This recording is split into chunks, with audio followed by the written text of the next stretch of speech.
बाजार मंदिर के पीछे रिकॉर्डिंग स्टूडियो बलथर चौक।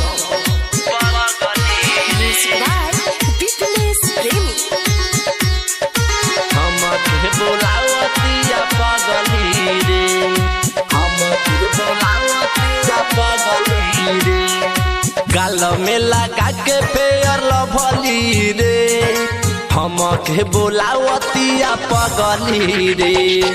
गाल में लगा के पेयर लभली रे, हम के बोलावतिया पगली रे।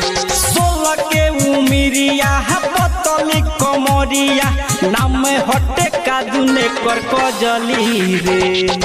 गाल में लगा के पेयर लभली रे, हम के बोलावतिया पगली रे। गाल में लगा के पेयर लभली रे, हम के बोलावतिया पगली रे।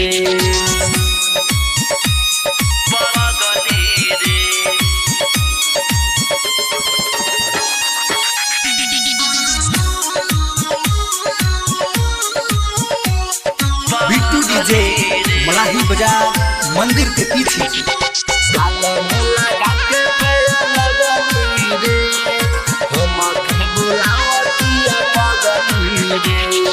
जहिया से लड़ल बाटे ओकरा से नैना, रात दिन हमारा न मिलता बेचैना। जहिया से लड़ल बाटे ओकरा से नैना, रात दिन हमारा न मिलता बेचैना।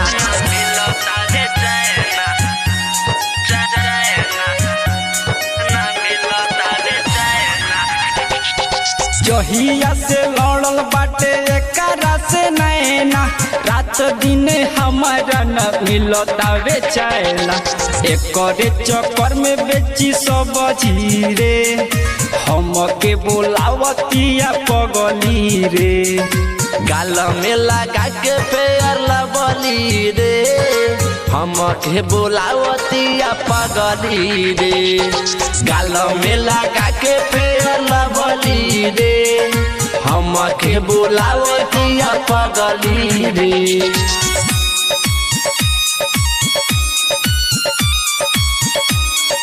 बिट्टू डीजे मलाही बाजार मंदिर के पीछे।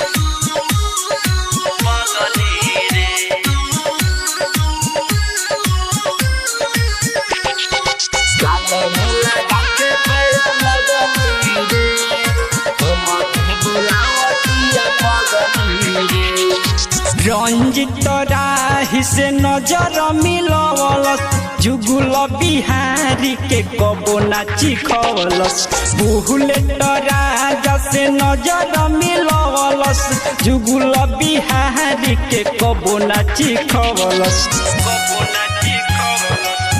Mix by L B Yadav.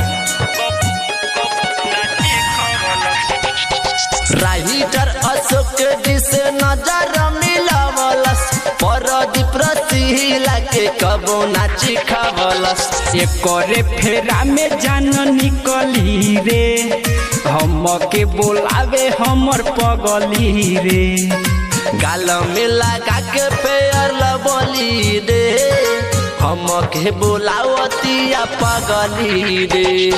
गाल में लगा के पेयर लभली रे, हम के बोलावतिया पगली रे। IDs music recording studio Balthar.